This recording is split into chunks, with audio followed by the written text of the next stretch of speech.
खुदावंद भला है, उसकी शफकत अब्दी है और उसकी वफादारी पुश्तर पुश्त रहती है।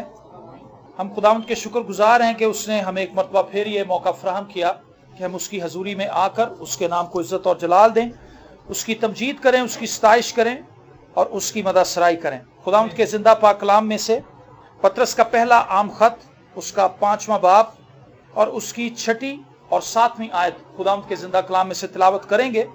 और खुदावंद के जिंदा पाक कलाम में यूं लिखा है, बस खुदा के कभी हाथ के नीचे फरोतनी से रहो ताकि वो तुम्हें वक्त पर सर बुलंद करे और अपनी सारी फिक्र उसी पर डाल दो क्योंकि उसको तुम्हारी फिक्र है। आमीन। एक मरतबा फिर इसे पढ़ते हैं और आप सब इसे गौर से सुनिएगा। ये बहुत बाइस बरकत बात है हम सब के लिए। बस खुदा के कभी हाथ के नीचे फरोतनी से रहो ताकि वो तुम्हें वक्त पर सर बुलंद करे और अपनी सारी फिक्र उसी पर डाल दो क्योंकि उसको तुम्हारी फिक्र है। आमीन।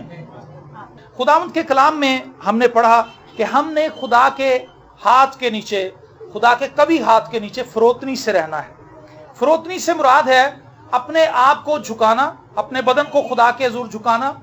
और जिस्मानी तौर पर फरोतनी का मतलब इतना ही है, खाकसर बन जाना। लेकिन मसीही तालीम के मुताबिक फरोतन होने का मतलब जो है वो बहुत वसी है। एक फरोतन शख्स खुदा की नजर में वो है जिसने अपने गुनाहों से तौबा करके अपनी जिंदगी खुदावंद को दी है, जिसने अपना आप खुदा को दे दिया है। क्योंकि खुदा मसीहियों से महज ये तकाजा नहीं करता कि हम संडे के संडे चर्च चले जाएं और कभी कभार दिल करे तो बाइबल मुकद्दस को खोल के उसमें से चंद एक हवाला जात की तिलावत कर लें, या कभी फैमिली में बैठ जाएं 5-10 मिनट की दुआ कर लें, या एक आधा कभी गीत गा लिया। खुदावंद चाहता है कि हम अपनी जिंदगी को मुकम्मल तौर पर खुदा के सुपुर्द कर दें। हमारा उठना बैठना, सोना जागना, हमारी बातचीत और हमारी जिंदगी के तमाम मामलात में खुदा नजर आए और हमारी जिंदगी के तमाम मामलात खुदा के हाथों में दे दिए जाएं। ये एक मसीही है। एक मसीही अपनी मर्जी से नहीं चलता, एक मसीही खुदा की मर्जी से चलता है। एक मसीही खुदा के कवानीन को मानने की कोशिश करता है। एक मसीही खुदा से फजल मांगता है कि खुदावंद तू मुझे तौफीक दे ताकि मैं तेरे अहकामात पर चल सकूं। सो बाइबल मुकद्दस हमें तालीम देती है कि हमने खुदावंद के कभी हाथ के नीचे, कभी का मतलब है बड़ा, खुदा का हाथ बहुत बड़ा है। और ज़बूर 103 में लिखा है, तू अपनी मुट्ठी को खोलता है तो ये शेर होते हैं। इस जमीन पर जितने भी लोग जिंदा हैं, जितने भी लोग सांस लेने वाले हैं, वो सभी खुदा से पाते हैं। सभी का खालिक और राज़िक खुदा है। और हम सब इस बात पर कभी ईमान रखते हैं कि खुदा के बगैर हम नहीं चल सकते। आमीन। तो हमने खुदावंद के हाथ के नीचे फरोतनी से रहना है और खुदा हमें क्या करेगा? वक्त पर सर बुलंद करेगा।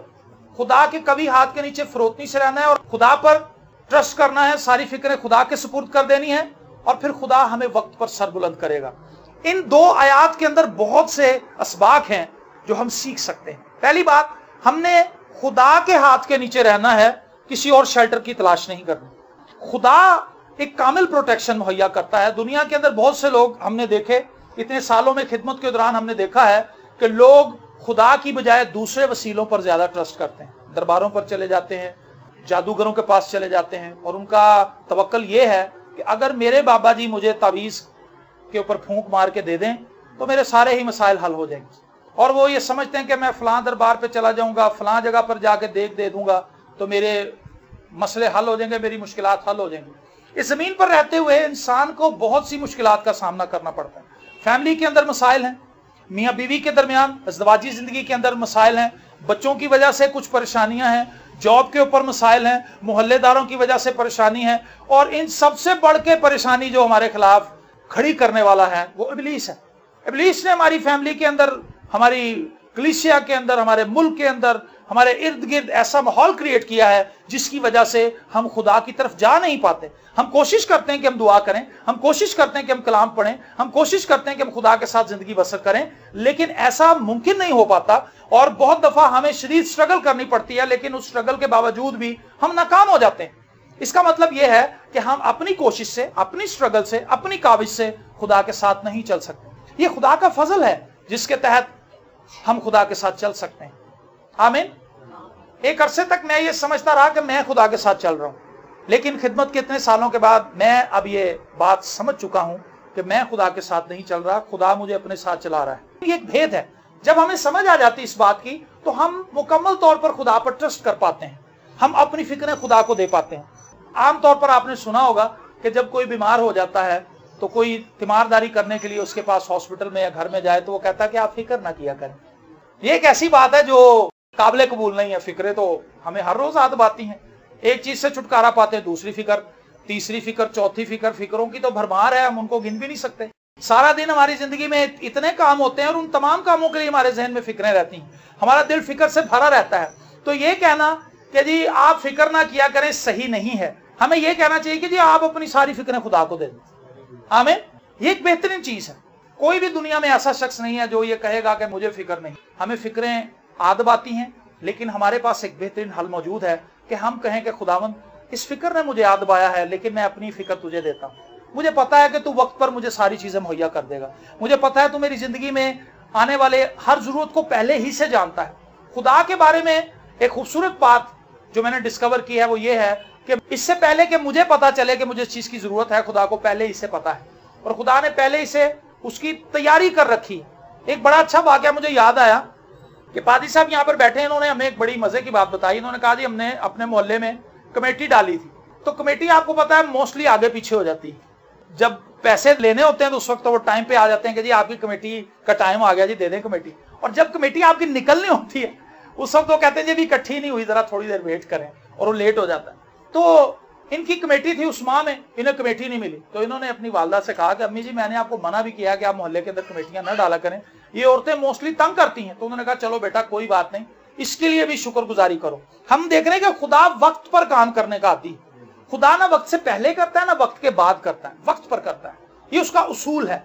और जब हम अपने आप को इस असूल के अंदर रख लेते हैं, अपने आप को इस असूल के ताबे कर देते हैं, तो हमारी जिंदगी बाइस से बरकत हो जाती है। हमारी फिक्रों की एक बड़ी वजह यह है कि हम चाहते हैं कि सब कुछ जल्दी से हो जाए। हम जल्दबाज हैं। अव्वल तो हम इबादत करते ही नहीं, दुआ करते नहीं, कलाम पढ़ते नहीं, खुदा के घर में जाते नहीं। अगर जाते भी हैं तो कुछ अपनी गर्ज की वजह से जाते हैं। और जब हम दुआ करवा लेते हैं पादरी साहब से तो हम फौरन कहते हैं कि भाई साहब हमारी जिंदगी में मौजा नहीं हो रहा। हम खुदा से लड़ना शुरू कर देते हैं, खुदा के लोगों से झगड़ना शुरू कर देते हैं, खुदा से नाराज हो जाते हैं। लेकिन याद रखें खुदा वक्त पर काम करने का आदी।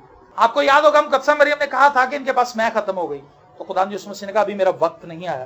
तो वक्त पर सारे काम होते हैं। खुदा ना वक्त से इस बात का यकीन कर लें कि खुदा आपको लेट नहीं होने देगा। खुदा ऐन वक्त पर मुहैया करेगा जब आपको जरूरत हो।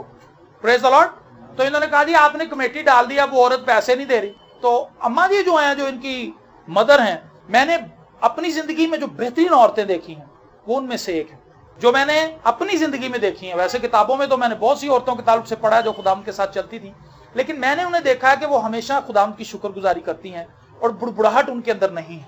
वो हर एक बात के लिए, चाहे नुकसान हो जाए, चाहे घाटा हो जाए, चाहे फायदा हो, वो हर एक बात के लिए शुक्रगुजारी करती हैं। तो उन्होंने कहा कि बेटा कोई बात नहीं, अगर हमें कमेटी नहीं भी मिली तो खुदा उनके हजूर इस बात के लिए हमें शुक्रगुजारी करनी चाहिए। तो ये बात किए हुए कुछ दिन गुजर गए। तो एक दिन भाई अपने काम पर थे तो इन्हें वहां पर फोन गया कि कराची के अंदर हमारे कोई अंकल हैं, उनकी डेथ हो गई, तो हमने वहां पर पहुंचना है। तो इनके अंदर परेशानी बढ़ने लगी कि हमारे पास फौरी तौर पर इतने लोगों के लिए किराया नहीं होगा कि हम सारी फैमिली वहां पर कराची चले जाएं, तो किस तरह से जाएंगे। ये फिक्रमंद थे। जब ये घर पहुंचे तो इन्होंने अपनी वालदा से बात की कि अब क्या जाने का तरीकाकार है। तो उन्होंने कहा कि मेरा ख्याल है कि बड़े बड़े लोग जितने भी हैं जाएंगे। तो इन्होंने कहा कि जी किराया कहां से आएगा, इतने पैसे कैसे।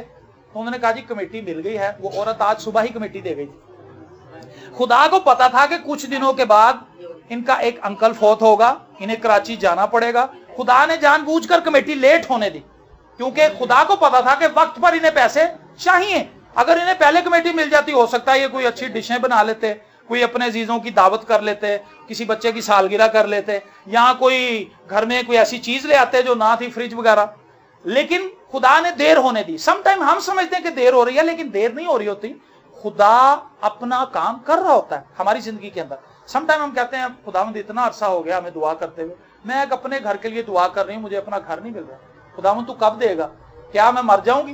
क्या इसी तरह दुआ करती रहूंगी? क्या मेरी लाइफ में कभी मौजा नहीं होगा? क्या तू मुझे भूल गया है? ऐसी बहुत सी बातें हम करते हैं जब हम शक से भर जाते हैं, फिक्र से भर जाते हैं। लेकिन कलाम हमें सिखाता है कि हमने खुदावंद के कभी हाथ के नीचे फरोतनी से रहना है और खुदावंद की शुक्रगुजारी करते रहना है। ये एक ऐसा मौसर हथियार है मसीहियों के पास कि अगर इसे अपना लिया जाए तो हम अपनी जिंदगी के तमाम शोबों में कामयाब हो सकते हैं। लेकिन अफसोस कि हमने इस हथियार को ना तो इस्तेमाल किया है, ना ही हमने इसे हासिल किया है। मसीह के साथ चलना बड़ी ही उत्तम बात है और बड़ी ही पुरफजल बात है। जब हम मसीह के साथ चलते हैं तो हम अपनी जिंदगी के तमाम शोबों में कामयाबी हासिल करते हैं और हम खुदावंद की शुक्रगुजारी करने पर मजबूर हो जाते हैं। मैंने अपनी जिंदगी में लातादाद ऐसे काम देखे हैं जब मैंने सोचा कि अब तो मैं ऐसा फंसा कि अब निकलूंगा नहीं, अब शायद मेरा आखिरी वक्त है, लेकिन खुदा ने मुझे ऐसे निकाल लिया कि जैसे मक्खन में से बाल निकालते हैं, पता ही नहीं लगा। और मैंने कहा खुदावंद ये कैसे हो गया। एक दफा मैं और जसन भाई हम एक ऐसी जगह पर जा रहे थे कलाम सुनाने के लिए, वो काफी दूर थी, तो रास्ते में 2 ट्रक थे, उनके दरमियान हमारी मोटर बाइक फंस गई और आप यकीन माने कि चंद सातों के लिए हमने यकीन कर लिया था कि ये दोनों में पीस के रख देंगे। वो इतने करीब आ गए थे। एकदम से हमने खुदावंद को याद किया, हमने कहा खुदावंद मदद कर, और खुदावंद ने ऐसा इंतजाम किया कि हमें पता ही नहीं चला कि वो दोनों ट्रक कैसे हटे और हम बीच में से निकल गए। लातादाद ऐसे वाकयात। पैसों की जरूरत पड़ी, खुदा ने वक्त पर पैसे मुहैया कर दिए।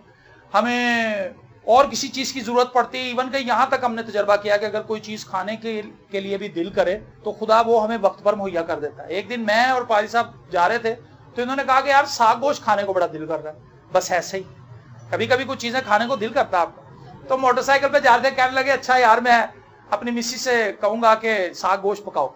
तो जब हम उस घर में पहुंचे जहां पर हम इबादत करने के लिए जा रहे थे तो उन्होंने कहा भाई साहब दुआ बाद में करेंगे, आप पहले ये साग गोश्त खा लें। ये कैसी बात है, पूरा करेगा वो तेरा मतलब जरा जरा। ज़बूर 20 में हम गाते हैं।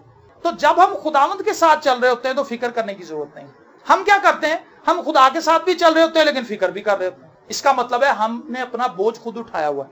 जो शख्स फिक्र कर रहा है मसीह के साथ चलते हुए, हम अक्सर इस ताल्लुक से एक कहानी सुनाते हैं कि एक बुजुर्ग औरत थी, वो किसी गांव की तरफ जा रही थी और रास्ते में एक पगडंडी सी थी, उस पर खड़ी थी और उसके सर पे एक बहुत भारी भरकम एक बोझ था, आप कह लें बैग था या गठरी थी, और वो थकी हुई थी, सांस चढ़ा हुआ था उसे।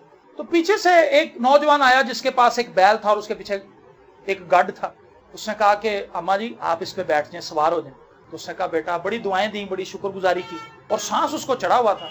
और वो नौजवान अपने दिल में खुशी कर रहा था कि मैंने इस बुजुर्ग औरत की मदद की है, अब मैं इसे उस गांव में छोड़ दूंगा, मैं भी उधर ही जा रहा हूँ। लेकिन थोड़ी देर के बाद नौजवान को महसूस हुआ कि बुजुर्ग औरत को पहले से ज्यादा सांस चढ़ गया।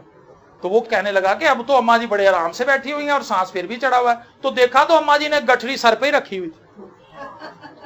तो वो नौजवान कहने लगा अम्मा जी गठरी तो नीचे रख दें। कहने लगी बेटा मैंने सोचा कि तुम्हारे बैल पे ज्यादा बोझ ना पड़ जाए। उसने कहा जी बोझ बैल पे ही है, लेकिन आपने अपने ऊपर क्यों उठाया हुआ, नीचे रख दें। हम भी मसीह के साथ चल रहे हैं, हम भी खुदावंद का नाम लेते हैं, हम भी दुआ करते हैं, लेकिन बोझ सारे खुद ही उठाए हुए।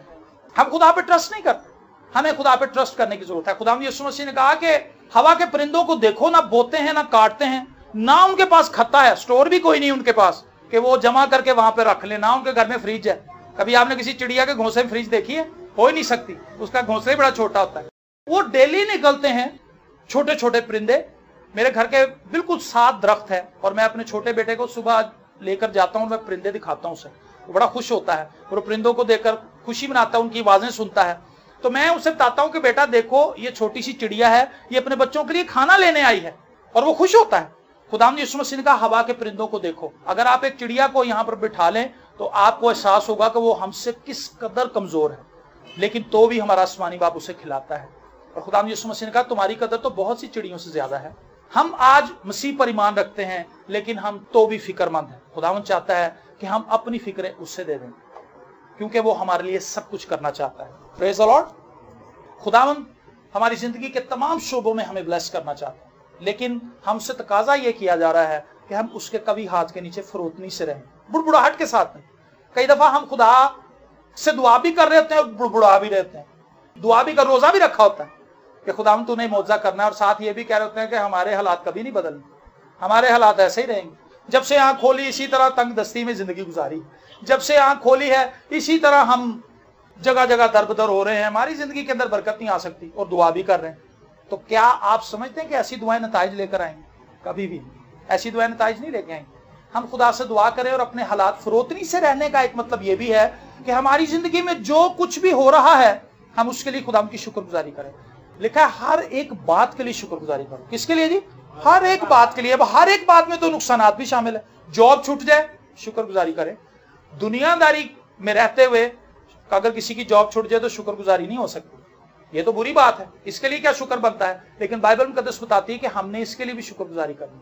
अगर आपका एक्सीडेंट हो जाता है, चोट लग जाती है, आप इसके लिए भी शुक्रगुजारी करें।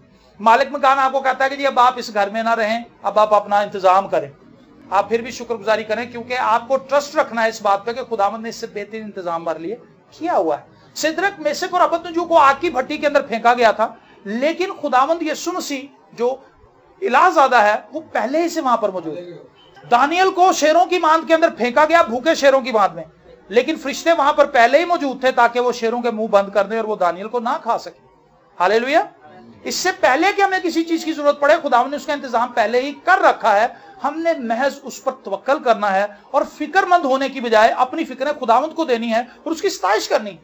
ये छोटा सा काम है जो हमने करना है और खुदावंद से फजल मांगना है कि खुदावंद हमें अपने साथ ही रख, और खुदावंद हमारी सारी जरूरतें पूरी करता रहेगा। आमीन।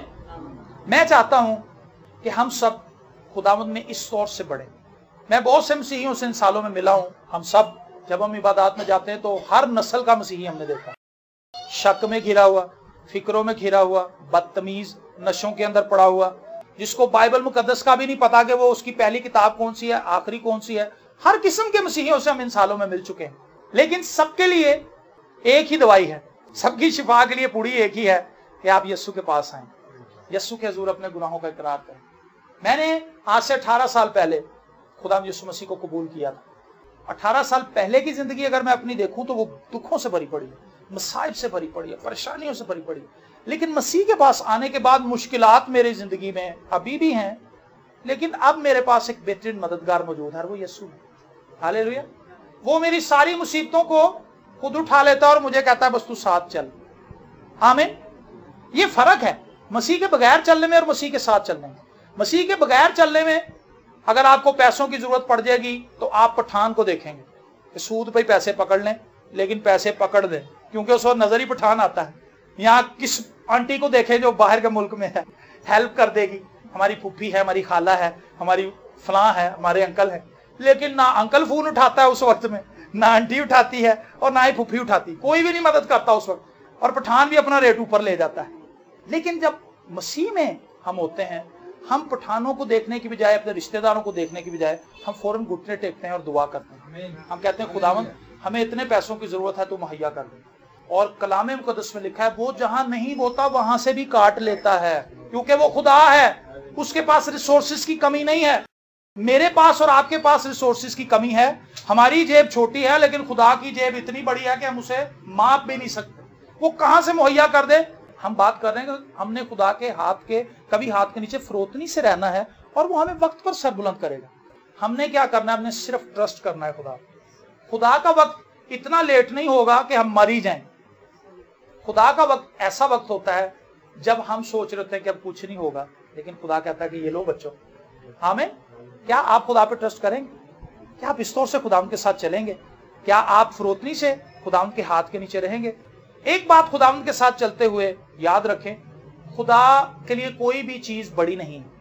मेरे लिए और आपके लिए बड़ी हो सकती है, खुदा के लिए कोई भी चीज बड़ी नहीं है, क्योंकि खुदा पूरी कायनात का मालिक है। सोना और चांदी उसके हैं, वो जिसे चाहता है नवाज देता है।